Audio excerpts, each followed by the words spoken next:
Väärkohtlemisel on mitu palet. See võib olla juhuslik üksikjuhtum pealtnäha tavalises paari suhtes, aga võib olla ka osa pikaajalisest väärkohtlemisest ja organiseeritud kuritegelikust skeemist ning inimkaubandusest. Sina võid oma töös märgata küll ühte väikest episoodi, kuid see võib olla osa pikaajalisest halbade tegude jadast, kus kannatajaid on palju. Äsja kuuldud lugudes nägid su kolleegid pealt olukordi, mis olid nende arvates kummalised ja võisid viidata väärkohtlemisele. Sellised situatsioonid vajavad kõrvalseisja märkamist ja turvalist sekkumist. Aga kas sa tead, mis on üldse väärkohtlemine? Definitsiooni järgi on väärkohtlemine piinamine, julm, ebainimlik või inimväärikust alandav kohtlemine või karistamine. Õigust mitte olla piinatud ja muul viisil väärkoheldud loetakse üheks õigusriigi aluspõhimõtteks. Ranget piiri erinevate väärkohtlemise esinemisvormide vahele tõmmata ei ole võimalik. Nende eristamine sõltub paljude asjaolude koostoimest, väärkohtlemise olemusest, eesmärgist, karmusest ning teistest juhtumi asjaoludest. Suures plaanis esineb ülemaailmselt kõige enam seksuaalset ärakasutamist, seejärel tööalast. Eesti ei ole siin mingi erand. Noorte inimeste seas on märgata kuritegevusse ja prostitutsiooni meelitamist. Selliseid ärakasutamise skeeme ei looda üksi. See on tihti rahvusvaheline organiseeritud äri. Mitmetel juhtudel on kannatajad ja nende väärkohtlejad omavahel head tuttavad või lausa partnerid.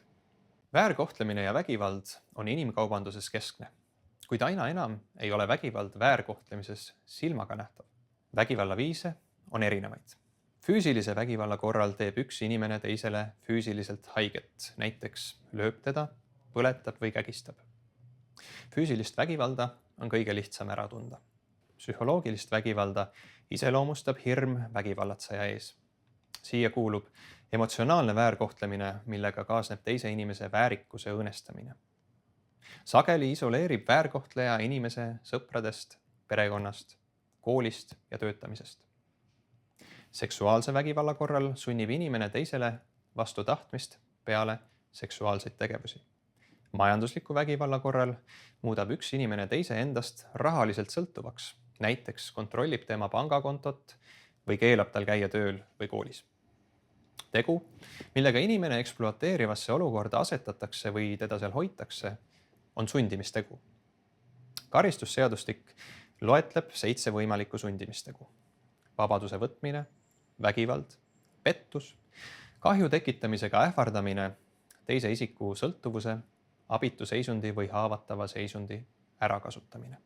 Kõige keerulisem on uurida pettuseid ja teise inimese ärakasutamise juhtumeid, sest sellistes olukordades tegutseb kannatanu pealtnäha vabatahtlikult, kuigi tema tahe on tegelikult allutatud.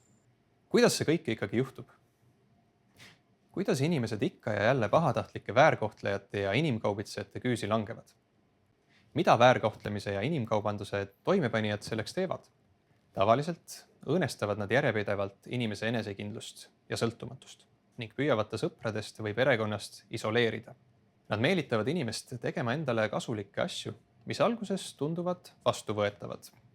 Kui meelitamine enam ei tööta, käituvad nad inimese suhtes agressiivselt või vägivaldselt. Pikaajaline ähvardamine ja vägivald võivad murda igasuguse lootuse ja vastupanu. Kui väärkoheldud inimene aru saab, mis temaga juhtunud on, ähvardatakse teda toime pandud tegude avalikustamisega. Väärkohtleja teab, et enamasti tunneb kannatanu häbi ja soovib enda ärakasutamist varjata.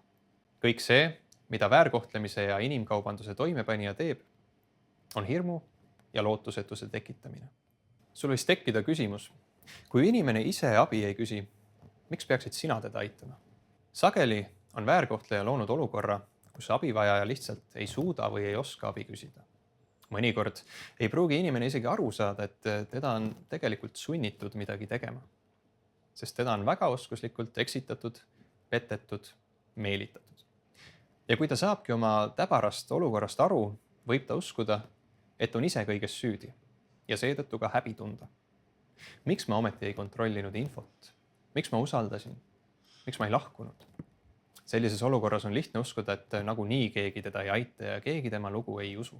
Ehk kummitab tal kuklas ka mõni varasem halb kogemus ametiisikute, abiorganisatsioonide või lihtsalt heatahtlike kaaskodanikega.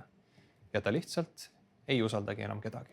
Hätta sattunud inimesel on sageli hirm väärkohtleja ees, sest teda on füüsiliselt, emotsionaalselt, seksuaalselt või psühholoogiliselt väärkoheldud. Kui väärkohtlemine on kestnud piisavalt kaua, siis võib ta olla sellega juba harjunud. See on tema jaoks uus reaalsus. Pideva manipuleerimise tagajärjel võib inimesele isegi tunduda, et on väärkohtleja ees tänuvõlglane, kas pole veider. Mõnikord inimene lihtsalt ei adu, et tal on õigus saada abi ja ta ei tea, kust abi otsida. Seepärast ongi väga oluline, et sa võimalikku väärkohtlemist märgates pead liiva alla ei peidaks, vaid kohe tegutseksid. Püüaksid võimaliku kannatanuga rääkida, arutaksid oma kahtlusi kolleegidega, otsiksid professionaalset abi. Üks lihtne soovitus sulle teadmiseks. Rahvusvaheliselt on kokku lepitud käemärgid, mille abil saab ohveri inimkaubandusest või väärkohtlemisest teada anda siis, kui ta ei saa näiteks öelda, et ta on ohus. Kui ohver neid märke teab, saab ta näiteks salaja selja taga vaheldumisi neid näidata. Kuigi teekond üksikust väärkohtlemise episoodist inimkaubanduseni võib olla pikk, algab see sageli just kergematest mõjutustest ja liigub edasi sunniks. Ohver ei märkagi kohe, et midagi valesti on ja et ta võib ohus olla. Mõtle asjast nii. Kui sinu jaoks võib kahtluse korral sekkumine tähendada hetkelist ebamugavust, siis väärkoheldud inimese jaoks võib see olla elu muutev samm. Sinu otsustav tegutsemine võib päästa ta inimkaubanduse ohvriks langemast.